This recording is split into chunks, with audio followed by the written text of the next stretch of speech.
আত্মার মাগফিরাত কামনা করছি। আমরা এসেছিলাম তার কবর জিয়ারত করতে। আমরা আজকে এখানে পরম করুণাময় আল্লাহ তাআলার কাছে দোয়া করেছি যে আল্লাহ তাআলা তাকে যেন বেহেশত মুক্তির যে আন্দোলন, বিজয়ের যে আন্দোলন, দ্বিতীয় স্বাধীনতার যে সফল আন্দোলন, সেই আন্দোলনে যারা শহীদ হয়েছেন ছাত্র এবং নাগরিকরা, তাদের আত্মার প্রতি আমরা গভীর শ্রদ্ধা জানাচ্ছি। আরাফাত রহমান কোকো তিনি রাজনীতিতে সম্পৃক্ত কোনো ব্যক্তি ছিলেন না। তিনি ছিলেন একেবারেই একজন ক্রীড়ামোদী, ক্রীড়া সংগঠক, অসাধারণ যোগ্যতা সম্পন্ন। তার অল্প দিনেই তিনি বাংলাদেশের ক্রীড়াঙ্গনে একটা বৈপ্লবিক পরিবর্তন এনেছিলেন।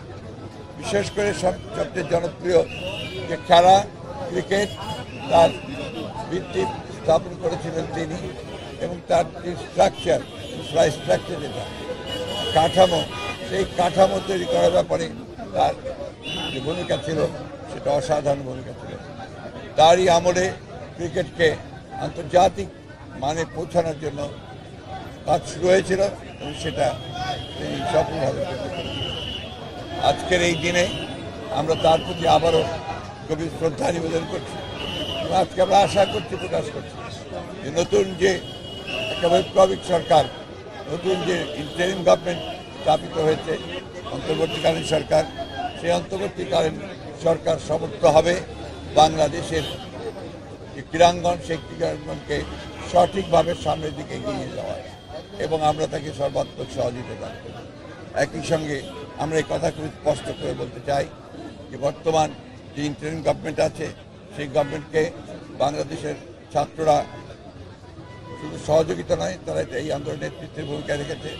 রাজনৈতিক দলগুলো আমরা দীর্ঘ 15 বছর ধরে আমরা ত্যাগ স্বীকার করছি, আমাদের অসংখ্য নেতাকর্মী প্রাণ দিয়েছে, এবং আজকে এই আন্দোলনে আমাদের ভূমিকা ছিল অত্যন্ত গৌরবান্বিত।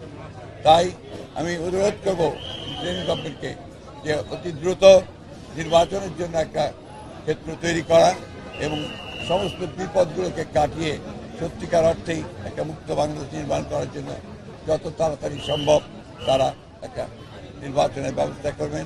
নির্বাচনের মধ্যে দিয়ে জনগণের একটা সরকার প্রতিষ্ঠা হবে।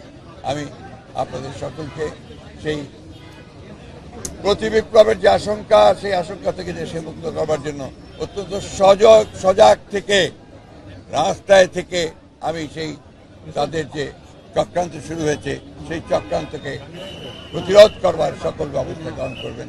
জনগণের কাছে আমার এই হচ্ছে প্রত্যাশা।